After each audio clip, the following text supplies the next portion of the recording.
मियां साहब के जहन में नहीं बनाई, उनके दिल में तो पहले ही थी, मगर मरियम ने फिर आहिस्ता आहिस्ता अपनी जगह आप पाकिस्तान की आवाम में बनानी शुरू की। तो वो सूरत हाल है कि अब वो एक सतून की तरह मियां साहब के साथ खड़ी है, और उनका सबसे पावरफुल सतून। बिल्कुल ठीक कह रहे हैं आप सर। रवां बरस 4 महीने अभी हुए हैं, 4 माह में वजीर साहब 4 दफा आर्मी चीफ से मिल चुके हैं। हमारे हालात किसी भी नेबर मुल्क के साथ इतने खराब नहीं है कि इतने तवातर से मुलाकातें हों, तो फिर क्या मामला तय पाते हैं चीफ ऑफ आर्मी स्टाफ साहब में और इमरान खान साहब में? देखिए, अब इसमें तो कोई शक ही नहीं है कि इमरान खान साहब प्राइम मिनिस्टर हाउस में बैठे हुए हैं, क्योंकि उन्हें बिठाया गया है, वहाँ लाया गया है, बिठाया गया है।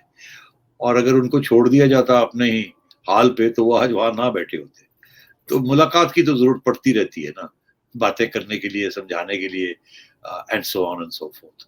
तो मगर एक चीज आपने देखी, पहले 2 साल तो हम सिर्फ एक ही मंत्रा सुनते रहे, same page same page, army and government are on the same page, same page same page.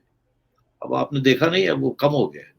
अब वो सेम पेज कम हो गया। वो इसलिए कम हुआ है क्योंकि वो गवर्नमेंट की कारकर्दगी इतनी बुरी है कि सेम पेज का मतलब है फिर आप भी, आपकी भी कारकर्दगी नंबर शामिल है, तो इसलिए वो थोड़ा पीछे हट गए। और इसीलिए वो ये चाहते हैं कि पंजाब के अंदर और केपी के अंदर तब्दीली आए, कोई कॉम्पिटेंट एडमिनिस्ट्रेटर आए, चीफ मिनिस्टर आए, चला के दिखाएं। नहीं तो अगली इलेक्शन, अगर अगली इलेक्शन तक ये गए, अगली इलेक्शन बड़ी मुश्किल हो जाएगी पीटीआई के लिए, फरिश्ते भी नहीं बजा सकेंगे। फरिश्ते भी नहीं बचा सकेंगे। हुकूमत की कारकर्दगी पर बहुत सारे सवालात उठ रहे हैं। हुकूमत को लोग कोस रहे, सिलेक्टर्स को कोस रहे हैं। क्या एस्टेब्लिशमेंट घोड़ा बदलने के बारे में सोच रही है, डिसाइड कर चुकी है? नहीं, एस्टेब्लिशमेंट का मसला ये है कि जब वो सोचते हैं कि घोड़ा को बदला जाए, तो सोचते हैं कौन सा घोड़ा